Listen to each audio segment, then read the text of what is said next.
प्यारे विद्यार्थियों, नमस्कार। आज हम बात करेंगे अज्ञेय की महत्वपूर्ण कविता नदी के द्वीप। अज्ञेय हिंदी के जाने माने प्रतिष्ठित रचनाकार हैं और हिंदी कविता को कथ्य और शिल्प की दृष्टि से नई ऊंचाई तक पहुंचाने में उनका बहुत बड़ा योगदान है। उन्हें अपने योगदान के लिए कई बार सम्मानित किया गया। उन्हें ज्ञानपीठ पुरस्कार से नवाजा गया। उन्हें साहित्य अकादमी का पुरस्कार मिला। उन्होंने हिंदी साहित्य में प्रयोगवाद की स्थापना की। कई हम ये कह सकते हैं कि कई कीर्तिमान एक प्रकार से एक रचनाकार जो अपने समय को समझता है और उसको एक दिशा देता है, वो सब बातें हम उनकी रचनाओं में देखते हैं। और नदी के द्वीप भी एक बहुत महत्वपूर्ण कविता जिसमें व्यक्ति और समाज का द्वंद्व है कि मनुष्य समाज में जन्म लेता है। समाज उसको बहुत सारी चीज़ें प्रदान करता है, उसकी वो जिंदगी जीने का एक सलीका देता है, एक सामाजिकता देता है। उसको बहुत सारी चीज़ें ऑटोमेटिकली समाज से मिलती है, लेकिन बहुत बार वो उसकी रचनात्मकता को भी बाधित करता है। वो उसके व्यक्तित्व को विकसित नहीं होने जाता। उसकी परंपराएं, उसकी रूढ़ियाँ बहुत बार उस व्यक्ति के जीवन को संकुचित करती हैं और व्यक्ति और समाज का द्वंद्व शुरू हो जाता है। तो कविता व्यक्ति और समाज के द्वंद्व को हमारे सामने रखती है कि दोनों महत्वपूर्ण हैं और दोनों का सम्मान हो। तो कविता का पहले हम काव्य पाठ करेंगे और उसके बाद हम फिर इसकी मूल जो अंतर्वस्तु है वहाँ तक पहुँचने की हम कोशिश करेंगे। काव्य पाठ शुरू करते हैं। हम नदी के द्वीप हैं, हम नदी के द्वीप हैं। हम नहीं कहते कि हमको छोड़कर स्रोत सुहिनी बह जाए। वह हमें आकार देती है। हमारे कोण, गलियाँ, अंतर्दीप, उभार, सैकित, कूल सब गोलाइयाँ उसकी गढ़ी हैं। माँ है वह, माँ है वह, है इसी से हम बने हैं। किंतु हम हैं द्वीप, धारा नहीं है, स्थिर समर्पण है हमारा। हम सदा हैं द्वीप स्रोत सुहिनी के, किंतु हम बहते नहीं हैं। किंतु हम बहते नहीं हैं क्योंकि बहना रेत होना है। हम बहेंगे तो रहेंगे ही नहीं। पैर उखड़ेंगे, पलवन होगा, डहेंगे, सहेंगे, बह जाएंगे और फिर हम चूर्ण होकर भी क्या धार बन सकते हैं। रेत बनकर हम सलील को तनिक गंदरा ही करेंगे, अनुपयोगी ही बनाएंगे। द्वीप हैं हम, द्वीप हैं हम। यह नहीं है साप, यह नहीं है साप, यह अपनी नियति है। हम नदी के पुत्र हैं, हम नदी के पुत्र हैं। बैठे नदी के क्रोड़ में वह वृद्ध भूखंड से हमको मिलाती है। वह वृद्ध भूखंड से हमको मिलाती है और वह भूखंड अपना पितर है। नदी तुम बहती चलो, नदी तुम बहती चलो। भूखंड से जो दाव हमें मिला है मिलता रहे। मांझती संस्कार देती चलो, मांझती संस्कार देती चलो। यदि ऐसा कभी हो, यदि ऐसा कभी हो। यहाँ पर कविता खत्म हो गई। व्याख्या में इसकी चर्चा करेंगे हम। अब हम बात करते हैं इसकी व्याख्या की। एक कवि एक चित्र हमारे सामने प्रस्तुत करता है नदी का और नदी में बनने वाले द्वीप का। कि द्वीप कहने लगे कि हम नदी के द्वीप हैं। हम नहीं कहते कि हमको छोड़कर स्रोत सुहिनी बह जाए। नदी बह जाए, कि हमें छोड़ करके ये नदी बहती रहे। हमारी इच्छा है कि नदी का पानी हमें छू करके जाए। वह हमें आकार देती है, हमारे कोण, गलियां, अंतर्दीप, बीच के टीले, उभार, सैकत कूल, रेतीले किनारे, सब गोलाइयाँ इसकी गढ़ी हैं। हमारा निर्माण नदी ने किया है और हमें जितने भी कोण, गलियां, रेतीले किनारे, उभार, टीले, इन जो तमाम चीज़ों का निर्माण हमारे अंदर हुआ है, इस सब का जो निर्माण कर्त्री है वो नदी है। यानी हमारी सुंदरता का निर्माण नदी ने किया है। माँ है वह है, इसी से हम बने हैं। वह हमारी माँ है, हमारा निर्माण इसने किया है। यानी हम माँ के बिना जीवित नहीं रह सकते। माँ ने हमें जन्म दिया है, उसके साथ हमारा अटूट संबंध है, जन्मों जन्मों का संबंध है। उसके बिना हमारा कोई अस्तित्व नहीं है। किंतु हम हैं द्वीप, हम धारा नहीं। लेकिन उसके बाद कहने लगे कि हम द्वीप हैं, हम नदी की धारा नहीं हैं। नदी से बने हैं, लेकिन नदी की धारा में हम शामिल नहीं हैं। कवि जो हमें कहना चाहता है, जहाँ पर हमें ले जाना चाहता है, वो ये बात है कि हम समाज ने हमारा निर्माण किया है, समाज ने व्यक्ति का निर्माण किया है, लेकिन उसका संपूर्ण व्यक्तित्व समाज की धारा में बह नहीं सकता। ये उस व्यक्ति को मंजूर नहीं है। स्थिर समर्पण है हमारा। हम अपनी माँ के सामने सर झुकाते हैं। हम सदा हैं द्वीप स्रोत सुहिनी के, किंतु हम बहते नहीं। हम हमेशा नदी में ही जन्म लेते हैं, लेकिन नदी के साथ हम मिटते नहीं हैं। नदी की धारा में हम बहते नहीं हैं, क्योंकि बहना रेत होना है। यदि हम बह जाएंगे तो मिट्टी में मिल जाएंगे। उसी प्रकार से यदि समाज की तमाम परंपरा और रूढ़ियों को व्यक्ति स्वीकार कर लेता है, तो फिर उसका व्यक्तित्व नष्ट हो जाता है, समाप्त हो जाता है। व्यक्ति उसकी परंपराओं और उसकी रूढ़ियों को क्या करता है? अपनी बौद्धिकता के माध्यम से, अपने तर्क वितर्क के माध्यम से, अपने नए ज्ञान के माध्यम से चुनौती देता है। उसका समाज में एक अपना अस्तित्व है। समाज में रहते हुए भी वो तमाम प्रकार के समाज के विचारों को पूर्णता अपनाता नहीं है। एक उसका अपना वजूद है, जिस प्रकार नदी के अंदर द्वीप का वजूद है।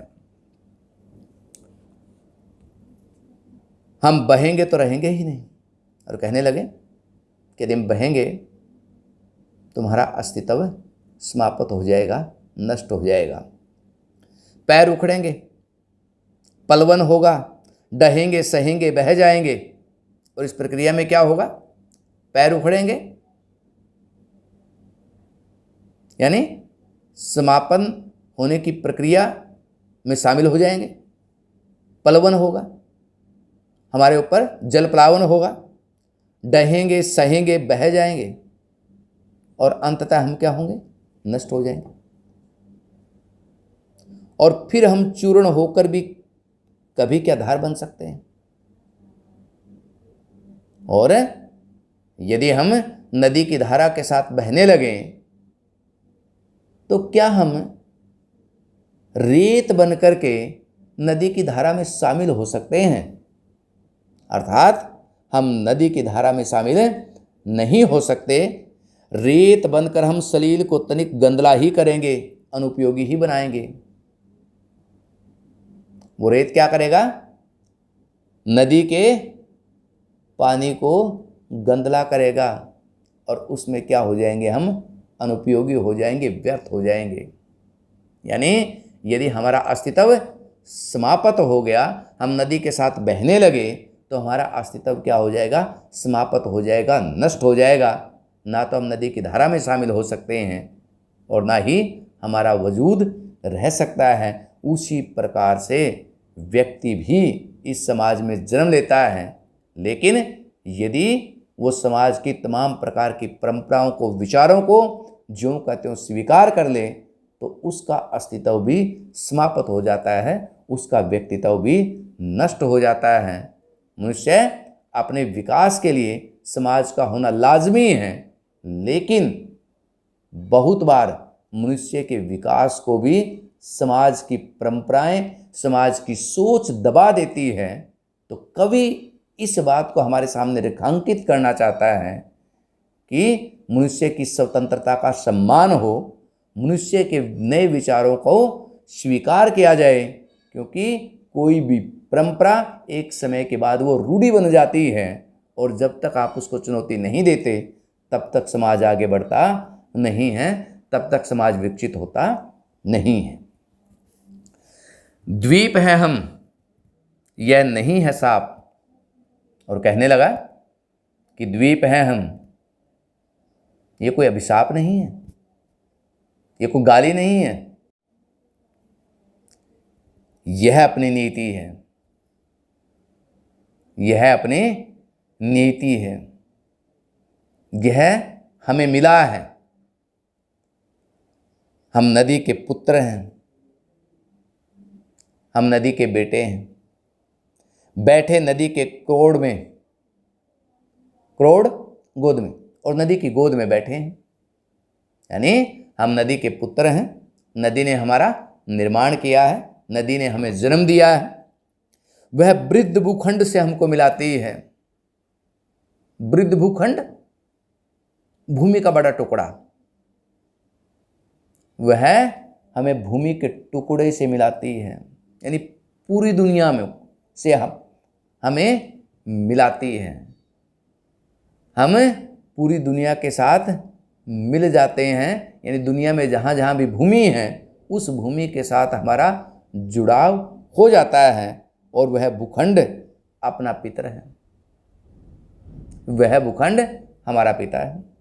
नदी यदि हमारी माँ है तो ये जो पूरी दुनिया है वो दुनिया, वो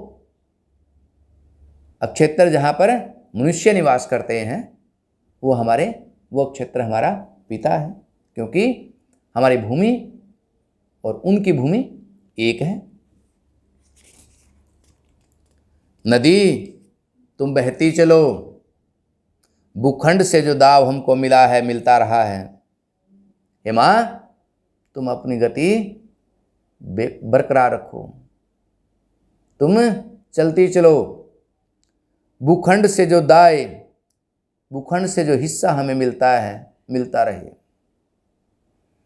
यानी जब जब इस दुनिया में ये बात होगी कि दुनिया में आबादी कहाँ कहाँ पर रहती है, कहाँ कहाँ पर पेड़ पौधे हैं, जब इस प्रकार का जिक्र होगा तो उस जिक्र में हमारा नाम भी शामिल होगा, हमारी कहानी भी उसमें शामिल जरूर होगी। मांझती संस्कार देती चलो, मांझती संस्कार देती चलो, और हमारे सौंदर्य का निर्माण करती चलो, हमें नई नई विशेषताएं प्रदान करती चलो, हमें नए नए किनारे, नए नए गोलाइयाँ, नए नए कोण प्रदान करती चलो। और यदि ऐसा कभी हो, और हेमा यदि कभी ऐसा होगा, प्रश्न छोड़ दिया है कवि ने कि यदि तुमने हमें मिटाने की कोशिश की तो हम मिटने से इनकार कर देंगे, हम तुम्हारी शक्ति को चुनौती जरूर देंगे। तो कवि बार बार समाज और मनुष्य के रिश्तों को हमारे सामने प्रकट करता है कि जब जब समाज ने मनुष्य को चुनौती दी है, उसको मिटाने की कोशिश की है, उसके अस्तित्व को नकारा है, तो मनुष्य ने भी उसका विरोध किया है और इस द्वंद्व में एक नए समाज का निर्माण हुआ है। तो कवि बार बार एक ही चीज़ रेखांकित करता है कि हर व्यक्ति का सम्मान हो, उसकी तार्किकता को, उसकी चेतना को स्वीकार किया जाए, उसकी वैज्ञानिक सोच को आगे बढ़ावा दिया जाए और समाज में जो भी समय के साथ साथ नकारात्मक बातें शामिल हो जाती हैं उन नकारात्मक बातों को भी चुनौती दी जाए। मुझे यहाँ पर एक दार्शनिक की कुछ पंक्तियाँ याद आ रही हैं कि कहते हैं कि स्वतंत्रता से क्या अभिप्राय है, कि स्वतंत्रता से अभिप्राय ये है कि आपको हवा में मुक्का घुमाने की स्वतंत्रता है, लेकिन आपकी स्वतंत्रता वहाँ ख़त्म होती है जहाँ से दूसरे की नाक शुरू होती है। यानी समाज के पास बहुत सारी शक्तियाँ हैं, समाज बहुत बड़ी ताकत है, लेकिन उसकी ताकत वहाँ पे ख़त्म हो जाती है जब मनुष्य में नई तार्किकता का जन्म होता है। तो ये ज़रूरी है कि समाज और मनुष्य के जो रिश्ते हैं वो द्वंद्वात्मक भी हैं, लचीले भी हैं और वो एक दूसरे को बदलते भी हैं, एक दूसरे के ऊपर वो प्रभाव भी डालते हैं कि मनुष्य को अब विकसित होने के लिए, अपना सामाजिक बोध प्राप्त करने के लिए समाज की आवश्यकता है। तो बिना समाज के मनुष्य की कल्पना नहीं की जा सकती। कहा जाता है कि मनुष्य एक सामाजिक प्राणी है और समाज में रहता है, वो एक दूसरे के दुख दर्द में शामिल होता है, लेकिन इसी के साथ साथ यदि समाज उसकी व्यक्तिगत चेतना को, उसके अस्तित्व को नकारता है तो मनुष्य उसके खिलाफ विद्रोह भी करता है और इस विद्रोह में, इस संसार में बड़े बड़े विद्वान, बड़े बड़े बुद्धिजीवियों को पैदा किया है, बड़े बड़े बुद्धिजीवियों का जन्म हुआ है। तो बहुत महत्वपूर्ण कविता, तो आप इसको मूल संवेदना से ज़रूर परिचित हो गए होंगे और जितने बार मुझे लगता है कविता पढ़ेंगे इसके नए नए सूत्र, नई नई व्याख्याएं जो हैं आपके हाथ में ज़रूर लगेंगी। तो आपका बहुत बहुत धन्यवाद।